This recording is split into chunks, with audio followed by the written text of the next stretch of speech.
Muy buenos días, tengan todos ustedes. Soy el doctor Eduardo Antonio Lara Pérez.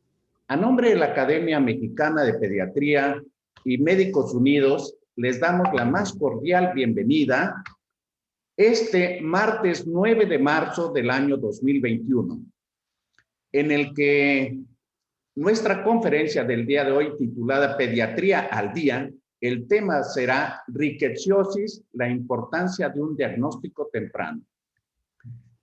Esta plática nos hará el favor de impartirla el doctor y académico Jesús de Lara Huerta. El doctor Jesús de Lara Huerta es egresado de la Escuela Autónoma de Nuevo León como médico, cirujano y partero. Hizo pediatría médica en el Hospital Infantil de México. Hizo infectología en el mismo Hospital Infantil de México. Es académico numerario, jefe del Departamento de Infectología en el Hospital Infantil de Torreón. Y sin más preámbulo, le cedo la palabra al doctor de Lara. Adelante, doctor. Muchas gracias. Vamos a iniciar esta plática con el tema de importancia del diagnóstico temprano de la rickettsiosis.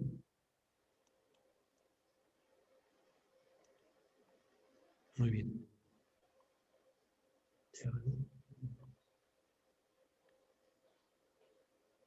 Quisiera dar las gracias al doctor Ulises Reyes Gómez, coordinador del PAC de Pediatría de la Academia, donde participamos con este tema y en el cual también participaron en este PAC el doctor Fiel Cortázares, el doctor Miguel Ángel Martínez Medina, la doctora Débora Domingo Martínez, el doctor Manuel Azuara Figueroa, la doctora Carla García Ramírez.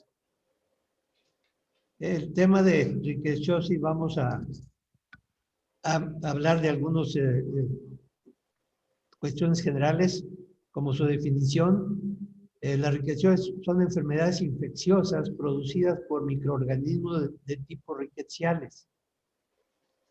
El género de Rickettsia, tenemos un grupo de especies de diferentes tipos, como es la Rickettsia rickettsii, la Rickettsia prowazekii, la Rickettsia typhi, la Rickettsia connori, la África, la Felix, la Rickettsia parkeri, la Australis, la Tsutsugamuchi, la Canadensis y la Sibírica.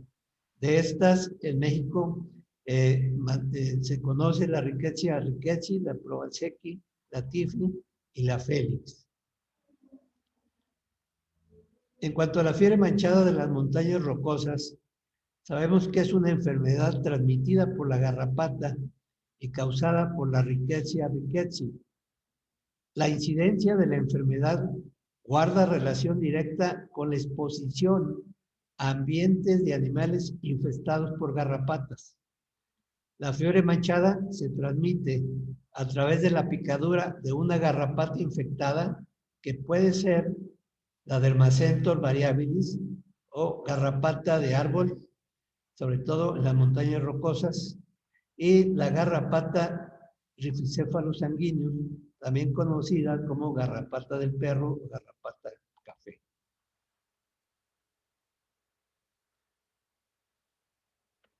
La transmisión transovárica en la garrapata es la responsable de mantener la infección y normalmente a través de la garrapata adulta infectada, al hacer su oviposición, lógicamente los huevos nacen infectados, pasan a la etapa de larva donde persisten infectadas.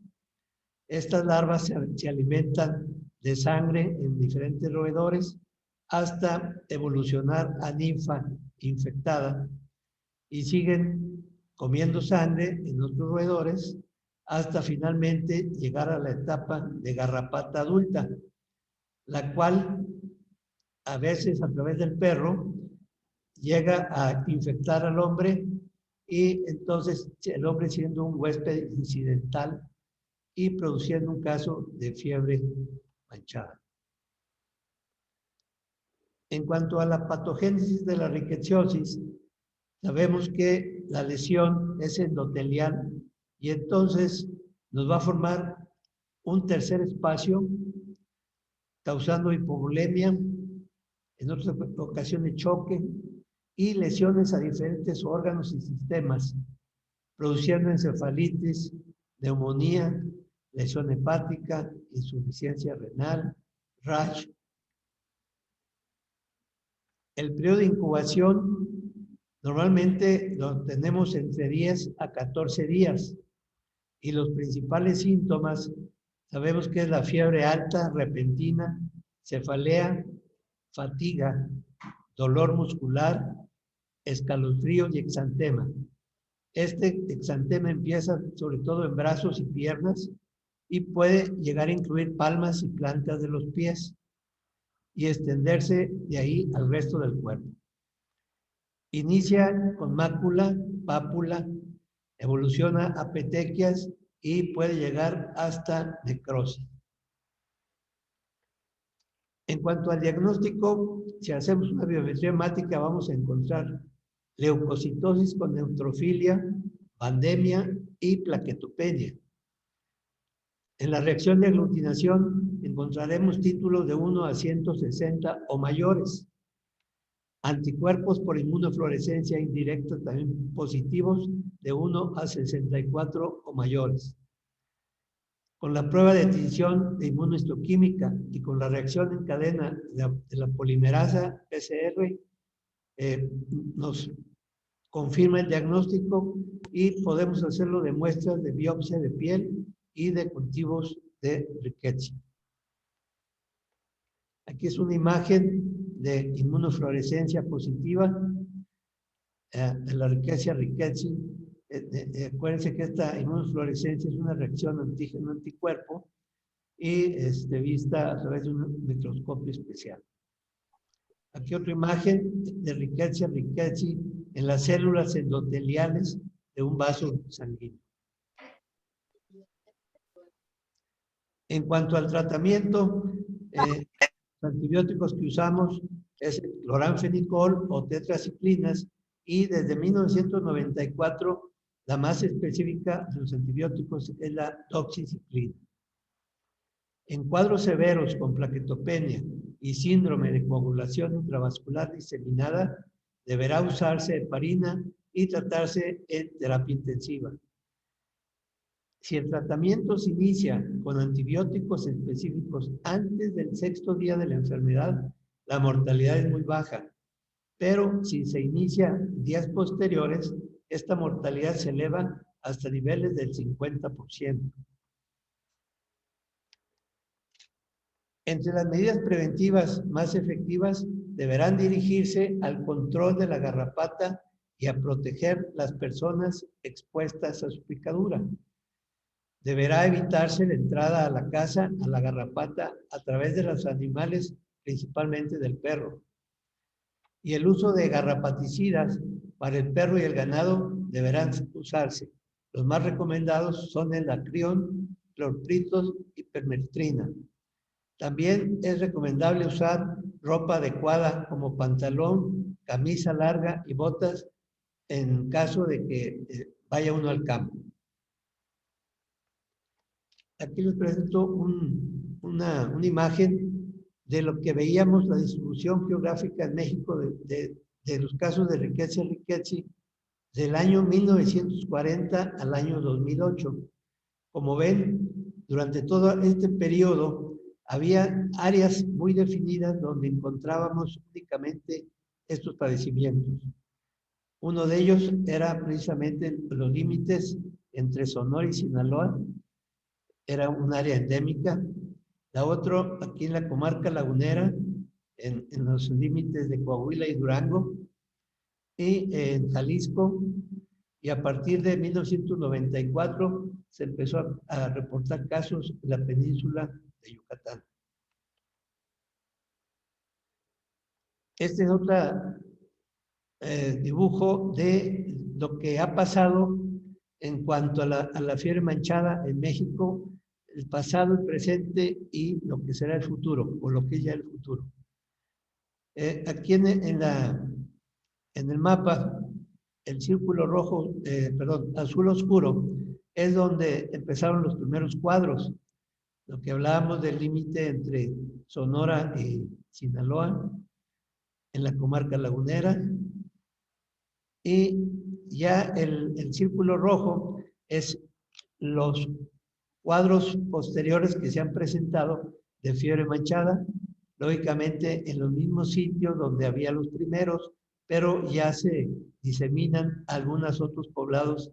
Por ejemplo, en Sonora ya se reportaron en Hermosillo, poblado de Miguel Alemán, se extendió también ya a Mexicali y en la laguna se siguen presentando, y también en la península yucateca en varias regiones se han presentado. Ya posteriormente también se ha reportado en el círculo azul pálido riquezas en garrapatas, aunque no se habían reportado casos en humanos. Lógicamente, en los sitios donde se estaban presentando los cuadros, pero hay otros sitios como en Nuevo León, en el área de Galeana, se están reportando ya garrapatas con rickettsia. En Mexicali también, en Veracruz, en San Luis Potosí y en otras áreas de la península de Mérida, de Yucatán. Esta es una gráfica para darnos cuenta cómo esta infección ha ido aumentando conforme pasan los años.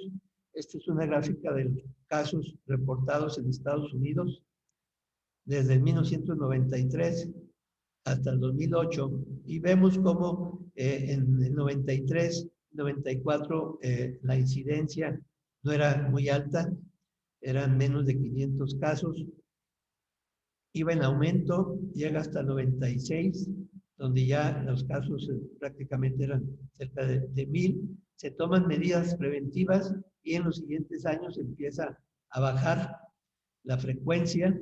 Sin embargo, se olvidan de las medidas preventivas y se va en aumento conforme pasan los años hasta llegar al año 2008, donde tienen que tomar una serie de medidas preventivas para poder disminuir el número de casos. Aquí en México tenemos también esta imagen entre 2007 y 2009 de la distribución de los casos confirmados por entidad federativa. Por ejemplo, tenemos en Baja California, la columna azul se refiere al año 2007, la columna roja al 2008 y la verde es al 2009. Vemos cómo en Baja California empiezan a reportarse casos en el 2007, ligero aumento en el 2008, pero un gran aumento en el 2009. A partir de aquí tienen que tomar una serie de medidas para poder bajar esta incidencia. Baja California Sur, tan cercana de Estado de Baja California, no tuvo casos reportados ni en el 2007 ni en el 8, pero ya en el 9 ya tenemos bastantes casos reportados. En Chiapas, en el 2008 se reportan unos casos y un solo caso en el 2009. En Coahuila tenemos casos en el 2007, hacemos nuestras medidas preventivas, no reportamos ningún caso en el 2008 y nuevamente aparecen uno o dos casos en el 2009. En Colima se reportan ya casos en el 2007, mejoran en el 2008 y va disminuyendo la presentación de casos en el 2009. En el Distrito Federal incluso también se reportaron casos, un par de casos, 3 casos en el 2007, hacen sus medidas preventivas y disminuyen para prácticamente ya no contar con ellas para el 2009. En Guerrero también se presentan algunos casos, sobre todo en el 2008. En Jalisco tenemos algunos casos reportados, bastantes casos en el 2007, toman medidas preventivas, disminuyen los casos tanto en el 2008 como en el 2009. En las áreas de Sinaloa y Sonora, áreas endémicas desde el 40, desde 1940, vemos cómo en el 2007 se reportan bastantes casos que aumentan en el 2008 y es hasta el 2009 donde empiezan a disminuir. Y no así en Sinaloa. En Sinaloa presentan también un gran número de casos. En el 2007 persisten, en el 2008 y hasta el 2009 empiezan a disminuir. Y finalmente aquí en Tamaulipas, en el 2007 reportan 18 casos, los cuales toman sus medidas preventivas y van disminuyendo conforme pasa el 2008 y el 2009. En Coahuila pasó un caso muy especial en el año 2012. Aquí es el reporte del año 2012, donde aquí en la comarca lagunera, y donde como área endémica tuvimos 17 casos, y pegados al municipio de Francisco Madero, donde se reportaron un gran número de casos, 58 casos. En este año, uno de los casos que tuvimos aquí en el Hospital Infantil Universitario tuvo mucha difusión, tanto a nivel de periódico como de televisión. Y eso ayudó a que en ese momento, en el municipio de Saltillo, empezaron a tener casos de pacientes que se estaban muriendo y no sabían cuál era la causa. Y debido a la difusión que tuvimos del caso que se presentó tanto en periódico como en televisión, pensaron que en Saltillo que probablemente se parecía mucho el caso a los pacientes que estaban teniendo. A partir de ese momento se hizo el diagnóstico y pensaron ya en la fiebre manchada y lograron bajar la mortalidad, puesto que en ese año tuvieron más de 70 casos entre el municipio de Saltillo y Ramos Arizpe. Esto hizo que hubiera de parte de salubridad, una alarma epidemiológica y empezaran a diseñar el plan para tener laboratorios a nivel nacional que pudieran hacer este tipo de diagnóstico, de pruebas diagnósticas, sobre todo por PCR. Y a partir de aquí se empezaron a hacer unos foros binacionales en todos los estados fronterizos con Estados Unidos, y para dar a conocer el padecimiento, entrenar al personal de salud que pensara en este problema y pudiéramos llegar a hacer un diagnóstico precoz para poder dar el tratamiento adecuado y bajar la mortalidad. Actualmente, ¿qué es lo que está pasando en México? Aquí tenemos la imagen ya para el año pasado, antepasado, en el 2019, donde vemos los estados de México y el número de casos reportados de fiebre manchada, lógicamente, prácticamente ya en toda la República. Persisten en las áreas endémicas, como es Sonora y Sinaloa, donde se reportaron 24 casos en Sonora, 18 en Sinaloa. Baja California persiste, reportaron 8 casos.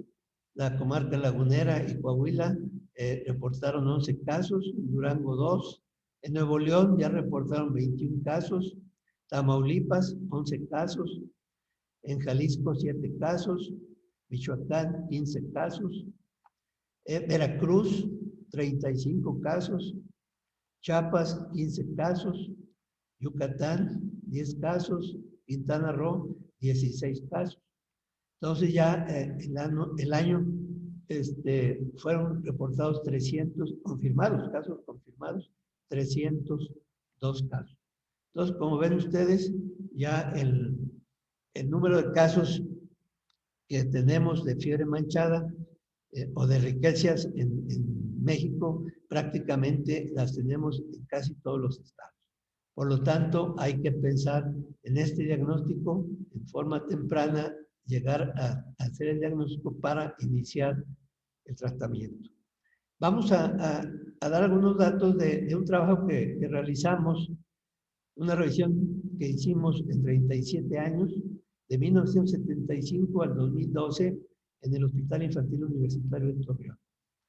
Este trabajo lo hicimos con el doctor Cárdenas, Ramón Cárdenas, y fue presentado en la revista de Enfermedades Infecciosas Pediátricas en el 2008. Encontramos por distribución de género que de los 117 casos, 61 eran femeninos, que corresponden al 52% de los pacientes, contra los masculinos, que fue un 48%. Esto contrasta con lo que hay otras series de reportes en las cuales principalmente es más el porcentaje en masculinos. En cuanto al rango de edad en pacientes pediátricos, encontramos que de 0 a 5 años, 39 pacientes, que corresponde al 33%. De 6 a 10 años, 30 pacientes, correspondiendo a un 26%. De 11 a 15 años, 28 pacientes, que es un 24%. Y más de 16 años, 20 pacientes, que corresponden al 17%. Igualmente aquí, en otras series, reportan donde hay más frecuencia estos casos, es en pacientes de más de 10 años. En nuestra serie encontramos más casos en los menores de 5 años. La procedencia de estos pacientes, si se fijan, es sobre todo en más del 90%, el 92% del área rural y únicamente menos del 10% del área urbana. Otro dato muy importante es el antecedente de haber convivido con perros. Encontramos positivo este antecedente en más del 90% de los casos, en 106 pacientes, y en menos del 10% fue negativo el antecedente de la convivencia con el perro. Otro dato que debe tener uno en cuenta es el antecedente de la picadura de la garrapata. Aquí únicamente como la garrapata generalmente no produce dolor al picar, entonces muchas veces el niño no se da cuenta si fue o no picado por la garrapata. En este estudio encontramos únicamente en el 30% de los casos el antecedente de que referían que los había picado la garrapata y en cambio fue negativo en el 70%. Aquí vemos una imagen, una garrapata incrustada en la piel, succionando sangre. En cuanto a las manifestaciones clínicas que encontramos, fue que la fiebre la encontramos en el 100% de los casos. La erupción, el exantema, igualmente, en el 100% de los pacientes tuvieron estos dos síntomas, fiebre y el exantema. Aquí vemos la imagen del exantema, como las lesiones maculopapulares y en algunos casos ya empezando a ver petequias, igualmente las lesiones en palma de las manos.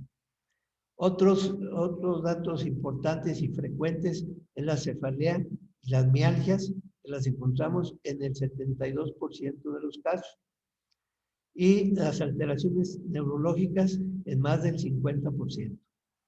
A partir de ahí empezó a disminuir la frecuencia, edema solamente en el 37%, síntomas gastrointestinales y sangrado en poco más del 30%, alteración hepática solamente en el 27%, y algunos autores refieren que es frecuente encontrar esplenomegalia. Sin embargo, en nuestro artículo, nuestro estudio solamente encontramos en el 10%. En cuanto a los paraclínicos que encontramos en el estudio, fue la aglutinación al proteus OX19 con titulación de 1 a 160 o más en el 88%. Fue uno de los datos que encontramos más frecuente en estos pacientes. Igualmente, el tiempo de protrombina alargado lo encontramos en el 77%. El tiempo parcial de tromboplastina prolongado en un 72%, igualmente que leucocitosis en un 72% y trombocitopenia igualmente en un 72%, siendo estos pues los paraclínicos más frecuentes que se encontraron. A partir de ahí también reportamos anemia en un 62%, neutrofilia un poco más del 50%, pandemia en un 42% y alteraciones en líquido cefalorraquídeo en solo el 32%. ¿Qué tratamiento recibieron estos pacientes? Cloranfenicol, 18 pacientes, más del 15%.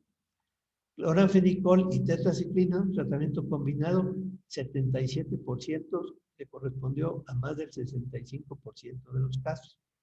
Y dicloxacilina sola en 22 pacientes y que correspondió cerca del 20% de los casos. Este es uno de los cuadros más importantes del estudio, en los cuales vemos en esta columna el número de pacientes tratados, el inicio del tratamiento y la mortalidad que reportamos. 20 pacientes se les dio tratamiento los primeros 5 días de inicio del padecimiento y en ninguno se vio no hubo mortalidad, 0 mortalidad. Pero en aquellos pacientes que fueron 52 y se inició el tratamiento a partir del 6º día hasta el 10º día, fallecieron 29 pacientes, que corresponde a un 56%. Y en aquellos pacientes que fueron 45, que se inició su tratamiento después de 10 días de iniciado el padecimiento, fallecieron 35 pacientes, que corresponde a un 72% de mortalidad. Ahora, en este cuadro vemos que independientemente del antibiótico, ¿cuál fue la mortalidad? En aquellos pacientes que manejamos, iniciamos su tratamiento antes del 6º día y en el cual dimos doxiciclina a 16 pacientes, hubo cero mortalidad. 3 pacientes que se manejaron con cloranfenicol, 0% de mortalidad. Y pacientes manejados combinados con tetraciclina y cloranfenicol, un solo paciente, no hubo mortalidad. En total, se manejaron 20 pacientes antes del 6º día con 0 mortalidad.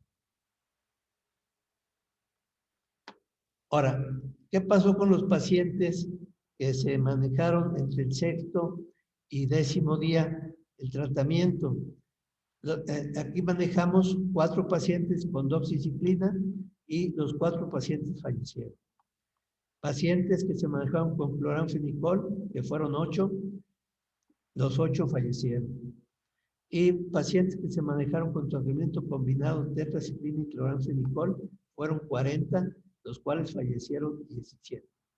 Entonces, en estos pacientes, los cuales se manejaron a partir del tratamiento, a partir entre el 6º y el 10º día, se tuvo una mortalidad de más del 55%. Pacientes que se manejaron después de los 10 días de inicio del padecimiento, 2 con doxiciclina, los 2 fallecieron. Con cloranfenicol, 7, los 7 fallecieron. Y con tratamiento combinado tetraciclina más cloranfenicol, que fueron 36, 26 fallecieron. En total fallecieron de los 45, 35, dándonos un porcentaje del 77% de mortalidad.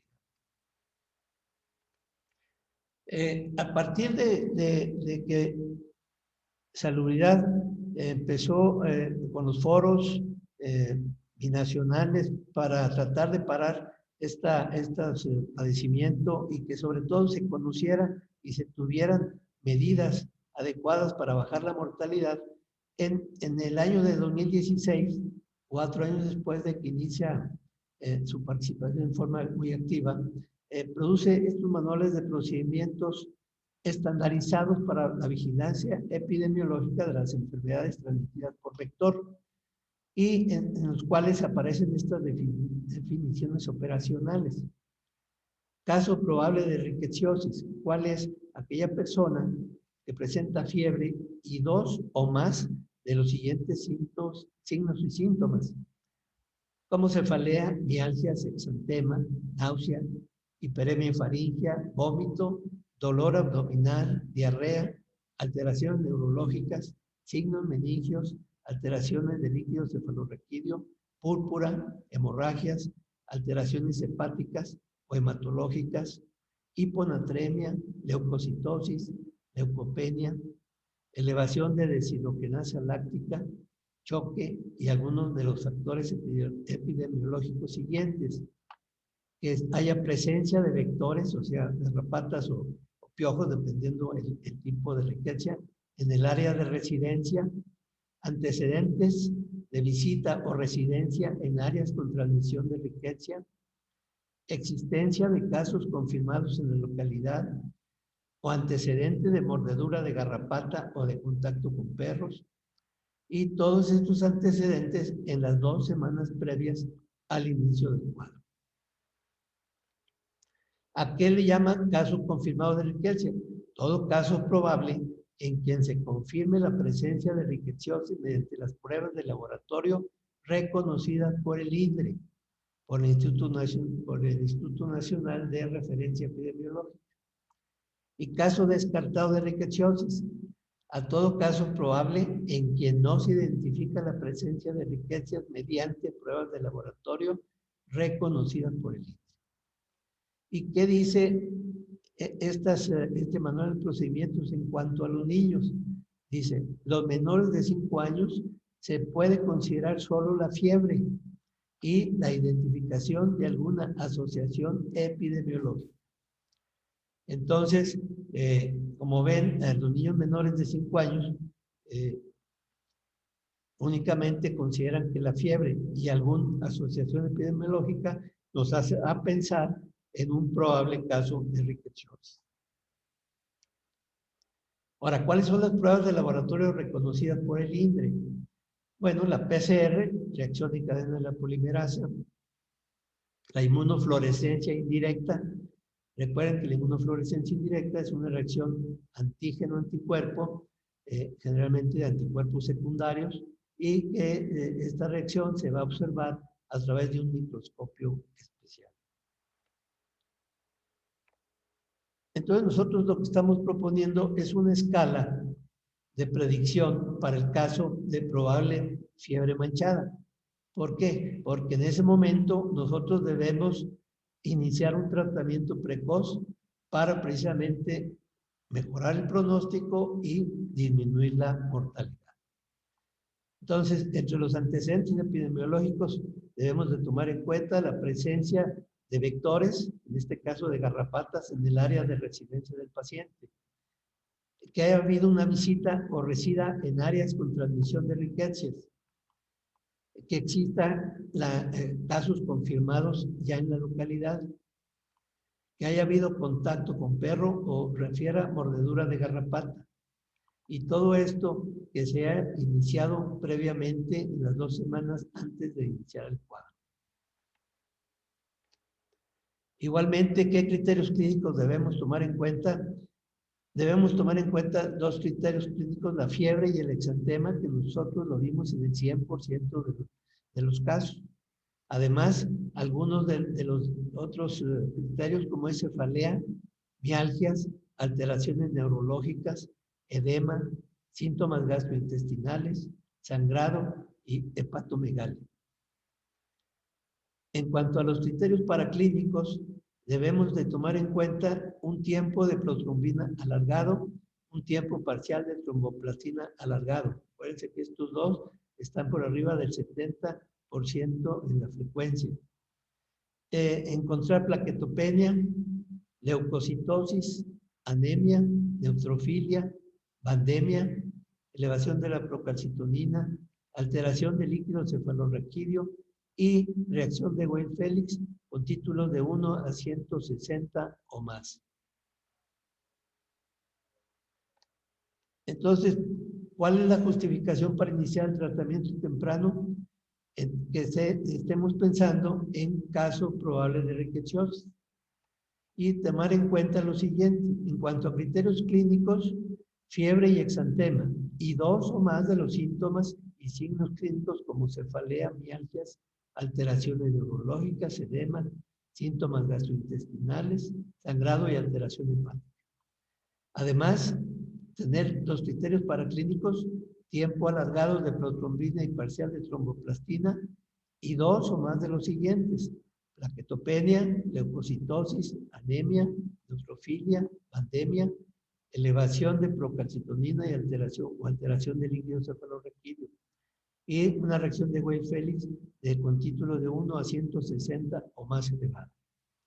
Y además, un antecedente epidemiológico, y que puede ser residir en el área donde existen los vectores o haya transmisión de riquecias, casos confirmados en la localidad, contacto con perro o antecedente de mordedura de garrapata. Estos antecedentes que hayan ocurrido en las 2 semanas previas a la enfermedad. Si el caso se confirma de riqueciosis, se continuará el tratamiento hasta completarlo. Si el caso se descarta de riqueciosis, se suspende el tratamiento iniciado previamente. Finalmente, podemos concluir que con un diagnóstico temprano y un tratamiento adecuado, vamos a lograr un mejor pronóstico y una menor mortalidad. Quisiera terminar con hablar unas palabras acerca del doctor Maximiliano Ruiz Castañeda, el cual yo considero que ha sido el médico científico mexicano que más ha trabajado por riquezas.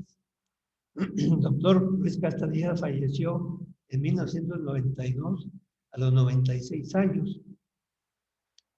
Para aquel que lo conoció, sabe que fue una persona científica, y para el que no lo ha conocido, él fue el descubridor de la vacuna contra el tifo. Fue Premio Nacional de Ciencias de 1948, a los 52 años.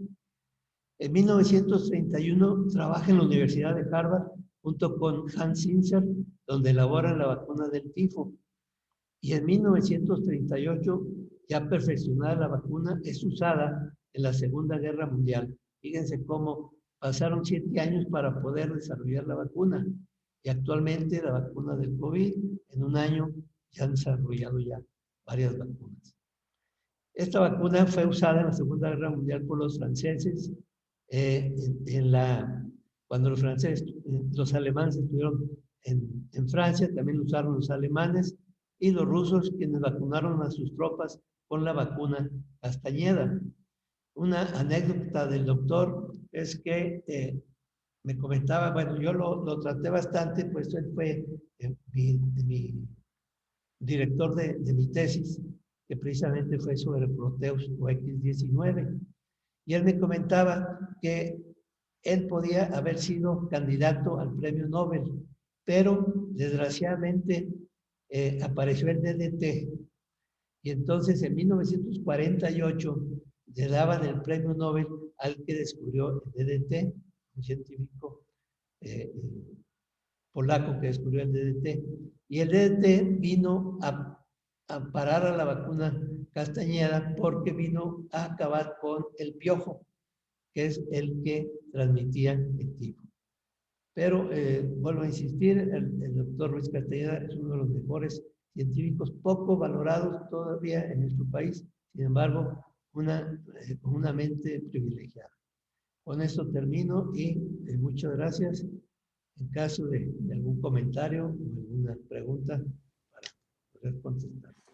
Muchas gracias, doctor Jesús de Lara. Si nos quiere hacer favor de dejar de compartir su pantalla, eso es muy amable. Muchas gracias. Yo creo que fue muy impresionante su plática para mí, porque me doy cuenta que tenemos que hacer muchas cosas en el primer contacto para evitar y disminuir la mortalidad. Y hablando de las anécdotas, yo quiero hablar de una del doctor Ruiz Castañeda que seguramente las nuevas generaciones desconocen, pero que muchos que tenemos ya años trabajando nos íbamos con los reactivos de superficie al servicio social de Ruiz Castañeda. Esa reacción de superficie de Ruiz Castañeda, que era una porosidad con antígenos de tifoidea, nos daban una positividad del 95%. Entonces nosotros, mejor que la de Vidal. Así es que nosotros en el servicio social podíamos hacer diagnóstico de tifoidea y dar tratamiento en consecuencia, y evitábamos muchas de las complicaciones que se tenían y que actualmente parece ser que se ha olvidado un poco el hablar de tifoidea, como muchos otros temas.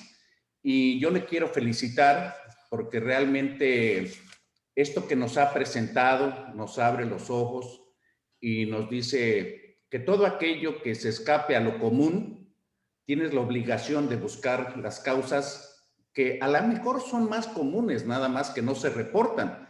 Y no tenemos la conciencia de reportar a la Secretaría de Salud algunos casos que incluso llegan a morir. Entonces, yo quisiera, el doctor Edwin Vázquez quiere uso de la palabra, le voy a pedir que encienda su cámara y su video y su audio. Adelante, doctor. Buenos días a todos. Felicitaciones al doctor Jesús por su brillante exposición. Aportando a lo que comentó el doctor Jesús, y es que sí, a diferencia de las principales enfermedades humanas transmitidas por vectores, llamemos malaria, dengue, enfermedad de Chagas, las enfermedades transmitidas por garrapatas tienen una importancia local en zonas o poblaciones específicas y frecuentemente, y la gran mayoría, afectando a las poblaciones más pobres, junto con otras enfermedades transmitidas por garrapatas. Entonces, el hecho de pensar en un diagnóstico de estas enfermedades emergentes, reemergentes, olvidadas y desatendidas, pues apoya a la salud y a la buena atención de la población, y especialmente en esas zonas endémicas en las cuales algunas enfermedades olvidadas no se siguen y no se sabe si hay tal incidencia de alguna enfermedad. Me da mucho gusto que con este tema, junto con otras enfermedades transmitidas por garrapatas, de las cuales se deben de hacer estudio en México. Pero bueno, felicidades, doctor. Muchas gracias por su comentario, doctor Vázquez, y tiene usted toda la razón. Hay que olvidarnos de la regionalización, porque una de las más frecuentes en Estados Unidos es la enfermedad de Lyme. Y precisamente se creía que en México no había enfermedad de Lyme, y ha habido reporte de casos, pero no sé, doctor de Lara, si usted quiere comentar acerca de eso, y el comentario del doctor Vázquez. Sí, definitivamente, sobre todo por la gran movilidad que tenemos ahora, con la facilidad de viajar de un país a otro, hay que estar pensando en algún padecimiento que nos puede llegar de otros países, aunque no estén reportados de momento en nuestro entorno. Ese fue el caso que nosotros veíamos. Por ejemplo, presentamos un trabajo libre en el Congreso Nacional de Infectología Pediátrica en Aguascalientes, y nos tocó la revisión por la doctora Martínez. Al ver en nuestro caso, nos comenta que un mes antes ellos habían tenido un caso igual, había fallecido, pero nunca pensaron en este padecimiento. Años después ya vemos que se están reportando también en Aguascalientes este tipo de padecimientos. Entonces, debemos de estar muy alertas en todo este tipo de padecimientos emergentes o reemergentes, y que pensábamos que no existían, no iban a llegar. Sin embargo, vemos que por la movilidad están llegando. Aquí en la comarca lagunera nunca se pensó que iba a haber dengue por la altura. Anteriormente se hablaba de que el mosquito anófeles únicamente manejaba ciertas alturas. Cuando vinieron a hacer una termoeléctrica, los españoles, a partir de ahí empezó a haber dengue en la región y actualmente es uno de los lugares donde también tenemos mucho dengue. Entonces sí hay que tener cuidado con este tipo de padecimientos y de enfermedades. Muchas gracias, doctor de Lara. Felicitaciones de parte de la doctora Porras. Menciona a la doctora Machuca que muchos casos catalogados como síndromes febriles, a lo mejor posiblemente tengan un diagnóstico así. El doctor y académico José Luis García Galaviz lo felicita y le pregunta si es subdiagnosticada esta enfermedad o nos protege el río Bravo. Bueno, es subdiagnosticada porque nosotros tenemos mucho contacto con la frontera y en Arizona sobre todo, pues hay una gran cantidad de este tipo de padecimientos. Y desgraciadamente, volvemos a insistir, la movilidad y ahora el tránsito entre país y país, a pesar del muro, pues estamos expuestos a que las enfermedades de las fronteras conlinden también con México y tengamos ese tipo de padecimientos. Muchas gracias. Siguen las felicitaciones. El doctor Pedro Riquelme, de Puebla, dice: felicitaciones, doctor Jesús de Lara, por su trabajo interesantísimo. Pienso que la riqueciosis es actualmente una enfermedad global. Recuerden que a Thalía le dio una enfermedad de Lyme. Un abrazo, Jesús, desde Puebla, Pedro Tostli. No sé si, Ulises, ¿tú quieres opinar? Pues sí, realmente cuando empecé a ver las estadísticas nacionales de la mortalidad que tenía esta enfermedad, se me ocurrió hacer un pack de pediatría. Revisé en ese entonces, ya tiene como 3, 4 años de esto, en ese entonces revisé todo lo que sucedía en la frontera y me di cuenta que era una enfermedad que se diagnosticaba muy tardíamente.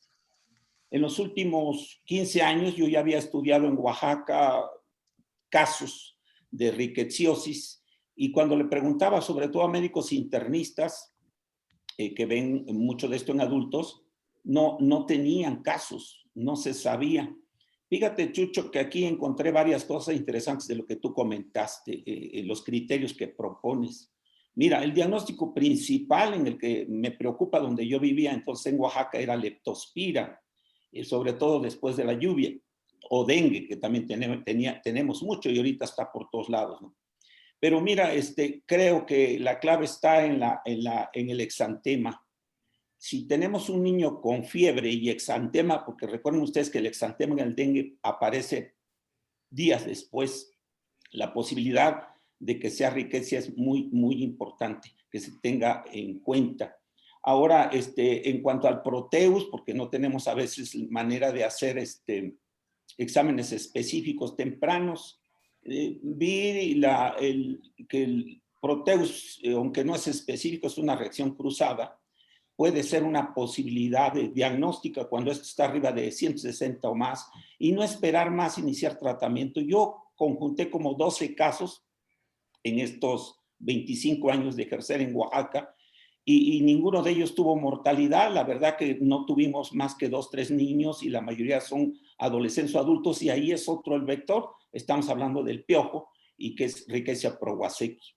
Ahora, siento que cuando se habla de doxiciclina, por otro lado, muchos le tenemos temor, porque si se usa perfectamente, tiene muchas aplicaciones. Yo creo que vamos a hacer algún webinar estos días sobre doxiciclina, porque es un fármaco bastante bueno, con una efectividad, no sé, en los casos de ustedes, en 48 horas el paciente está febril y sin ningún problema, porque se ha hablado tanto que se acumula en los dientes, que las tetraciclinas, la verdad que valorando riesgo-beneficio y viendo los criterios del libro rojo de enfermedades infecciosas, está indicado específicamente para esta enfermedad. Ahora, en cuanto al cloranfenicol, pues ya ves que no se tiene ahorita ya, no se tiene en el mercado.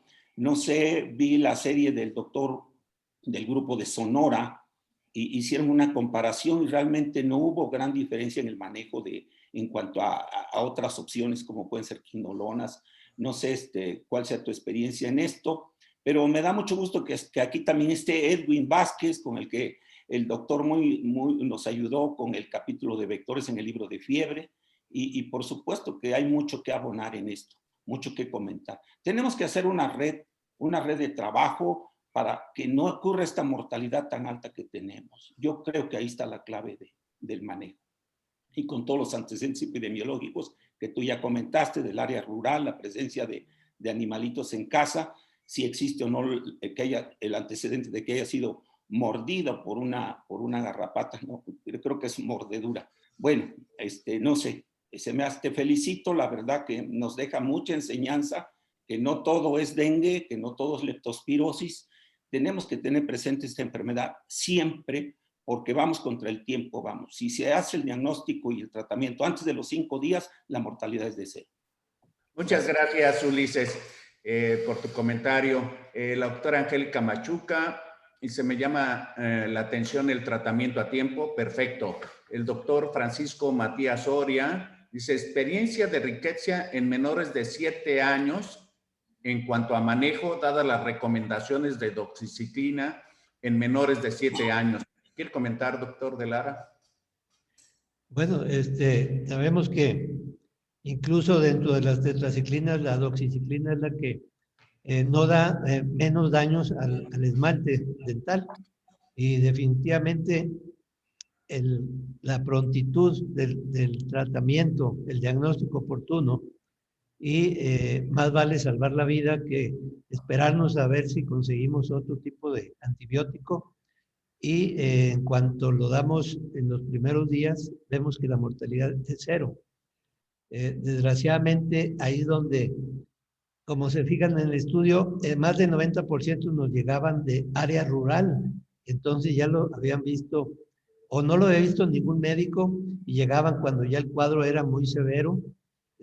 Desgraciadamente, este tipo de pacientitos con muchos días de evolución y sin tratamiento, denles el tratamiento que sea, pero es muy difícil que sobreviva. Entonces, iniciar el tratamiento de los primeros días es lo más importante. Muchas gracias, doctor de Lara. Como en casi todos los padecimientos, el diagnóstico oportuno, el tratamiento adecuado mejora el pronóstico. Aquí opina Galaxy 51, no sé quién sea, dice, ¿qué se debe hacer en un paciente que llega y que le acaba de picar una garrapata? Bueno, primero, se puede recuperar la garrapata para que investiguen si está infectada. Y segundo, hacer las pruebas, tomarles pruebas de laboratorio y observarlo. Si el paciente empieza con fiebre y empieza con alguno de los síntomas que veíamos en los paraclínicos y en el cuadro clínico, habría que catalogarlo como un probable caso de rickettsiosis. Si tiene todo ese número de síntomas y de paraclínicos, se inicia el tratamiento. Si no, entonces nada más tratarlo como un caso sospechoso de rickettsiosis y estar en observación para que si aumentan los síntomas, iniciar el tratamiento. Muchas gracias, doctor. Nada más para aclarar dudas, ¿a partir de qué momento se hacen positivas las pruebas para diagnóstico? Bueno, ¿Del momento de la picadura a qué momento? El PCR en los primeros días ya puede existir si realmente se infectó con rickettsia. El PCR vamos a encontrar ADN de la rickettsia. Claro que si el reporte del PCR puede ser de un día para otro. Desgraciadamente, a través de la red de laboratorios nacionales de salud, mandamos nosotros una prueba, la mandan al estatal y de ahí al INDRE, y posteriormente, si es positiva, el INDRE nos comunica. Para entonces ya debimos haberlo tratado como un probable caso y haber iniciado el tratamiento, porque si nos esperamos el resultado para iniciar el tratamiento puede ser muy tarde. En las otras pruebas de anticuerpos normalmente aparecen positivas generalmente a la primera semana, al término de la primera semana de la enfermedad. Muy bien, eso quiere decir que nos obliga a pensar que en un tiempo breve tenemos que hacer un flujograma clínico de vigilancia de la evolución de estas enfermedades transmitidas por vectores. Hay más felicitaciones, la doctora Angélica Machuca le felicita y dice que cuál es su experiencia con la sintomatología del paciente después de un tratamiento completo. Normalmente, si lo dimos a tiempo, la recuperación es normal, a menos de que ya haya dejado alguna lesión hepática, que haya dejado anemia, habrá que corregirla, y que haya dejado alguna alteración neurológica. A veces nos llegan a convulsionar, a provocar encefalitis. Entonces va a depender que antes de parar la infección, si dejó alguna lesión en alguno de los órganos que afectó. Muchas gracias. Siguen las felicitaciones. El doctor Abner Olvera lo felicita. La doctora y académica Patricia Ramírez le felicita y le invita preguntándole si habría la posibilidad de que escribiera un capítulo de rickettsiosis en el prontuario de infectología. El doctor Edwin Vázquez Guerrero dice, el cambio climático ha hecho que las zonas endémicas de las garrapatas se vean modificado y las zonas endémicas se están ampliando hacia el sur de México. ¿Quiere comentar de ello? Yo creo que las zonas, el cambio climático nos va a traer una serie de alteraciones. Ya estamos viendo lugares que no llovía, llueve mucho, lugares que llovía, deja de llover. Y entonces, este tipo de vectores se adaptan perfectamente a áreas nuevas donde antes no podía sobrevivir. Entonces, debemos de pensar también en este cambio de enfermedades que pueden empezar a aparecer en áreas donde nunca las habíamos visto. El doctor Abner Olvera pregunta, ¿puede darse tratamiento profiláctico en caso de no encontrar la garrapata y antes de tener los resultados del laboratorio? ¿Y qué tratamiento se daría? No se recomienda un tratamiento profiláctico, se recomienda que tengamos los parámetros clínicos, paraclínicos y epidemiológicos. Y entonces, si se ubica al paciente como sospechoso, vigilarlo a que no pase a probable. Si se ubica al paciente como probable, entonces sí, iniciar el tratamiento y esperar el resultado. Si fue positivo a riqueza, se continúa el tratamiento. Si fue negativo, se suspende. Muy bien, muchas gracias.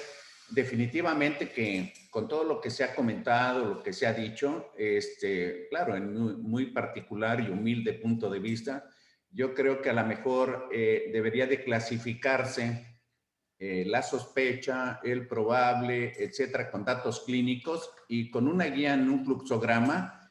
Yo creo que los médicos de primer contacto aislados en las poblaciones alejadas y desprotegidos de los mecanismos de diagnóstico pueden tomar decisiones a mi manera de ver. Ulises, ¿quieres volver a opinar? Adelante, Ulises. Tu sonido está apagado. Adelante. Hay tanto que platicar sobre esto. Coinciden dos preguntas con una pregunta que yo me hacía y que está la respuesta en el libro rojo. En Estados Unidos, sobre todo, pues ya ves que es endémico con toda la frontera con México, llamada esta enfermedad como fiebre manchada de las montañas rocallosas o rocosas. Y hay muchos niños que... Se apagó tu audio. Se apagó tu audio. Ahí está ya. Y decía que en la frontera es donde se ven más estos casos y en los Estados Unidos más todavía, como fiebre manchada de las montañas rocosas o rocallosas. Y entonces esta pregunta es muy común. Si el niño está expuesto a una garrapata, bueno, ahí hay muchos excursionistas y son más pachanga que nosotros hacia las áreas selváticas o hacia los bosques. El criterio es observación muy de cerca. Si clínicamente el niño tiene fiebre y si cuentan con una citometría y el niño tiene leucopenia, pero hay un dato, no sé, este dato no lo vi en tu serie mucho documentado, los dos casos que he visto, tal vez porque es Prowazeki, el niño presentaba sobre todo náuseas, mucho vómito, fiebre, ataque al estado general y cefalea. Si no mal recuerdo, era un escolar y un preescolar. Y no había antecedente más que tenían, que son hijos de un carpintero, que me supongo que ahí vivían las ratas y había pulgas, uno de los casos. Pero la indicación es justamente lo que decías, seguir muy de cerca, no menospreciar a estos pequeños. Tampoco está indicado doxiciclina profiláctica como tal. Soy amante de la doxiciclina porque actualmente está resurgiendo para muchas enfermedades, dentro de ellas leptospira y otras más. Pero bueno, hay mucho que decir, estamos contra el tiempo. Muchas gracias, Chucho, por tu participación. De Lara, gracias. Muchas gracias, doctor Ulises Reyes. Siguen las felicitaciones. Gloria Vadillo los saluda desde Puebla. El doctor Francisco Matías Soria dice, ¿es común o debería serlo pensar en rickettsia cuando se cuenta con una mascota o practican cacería? Más en ocasiones debemos ser poco inquietos dado que fácilmente van a aceptar que sus mascotas tienen estos bichos.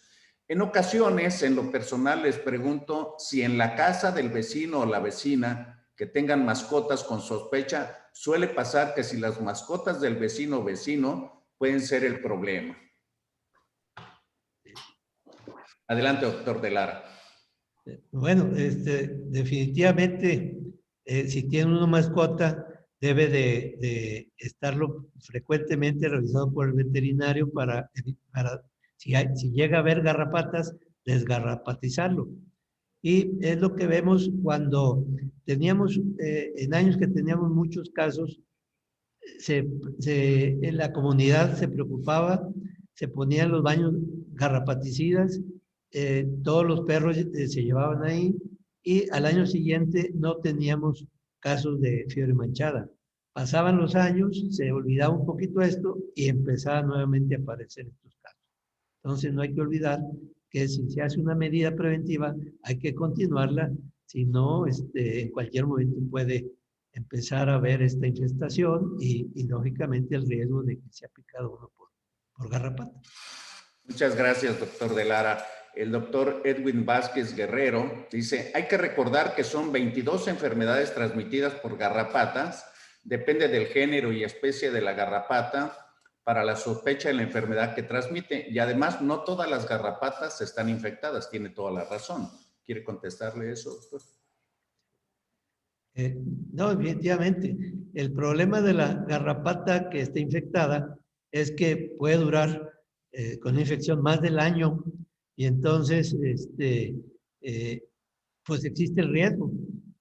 Ahora, en Estados Unidos se ha visto que el aumento, se considera que el aumento de rickettsiosis ha aumentado precisamente por la gran variedad de tipos de riquezas que existen, pero siendo la rickettsia de las más que producen mayor letalidad, y por eso también se ha visto que cuando el número de rickettsiosis aumenta, el porcentaje de mortalidad disminuye, porque seguramente ya ahí son otros, no solamente es rickettsia, sino son otros tipos de rickettsiosis. Por ejemplo, veíamos que en México tenemos la rickettsia Prowazeki, la TIFI y la Félix, junto con la rickettsia, que son las principales que estamos reportando en México. Pregunta el doctor Pedro Tlostli, ¿qué procede cuando extraemos una garrapata del conducto auditivo de un paciente? Lo ideal sería que esa garrapata se conservara para ver si estaba contaminada. Y si el paciente empieza con los síntomas, ya tenemos el antecedente epidemiológico, hay sintomatología y hay paraclínicos que justifiquen que sea probable, se habría que dar el tratamiento. Si nada más queda como sospechoso, podemos esperar perfectamente a los resultados y evolución del caso.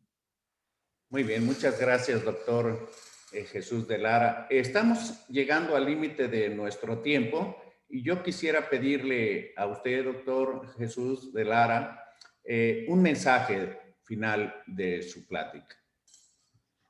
Yo creo que debemos de difundir este tipo de enfermedades reemergentes porque desgraciadamente empieza a haber, cuando empiezan a aparecer es generalmente en el medio rural, donde, como decíamos, el médico de primer contacto, si no ha visto un caso, difícilmente va a pensar en este padecimiento.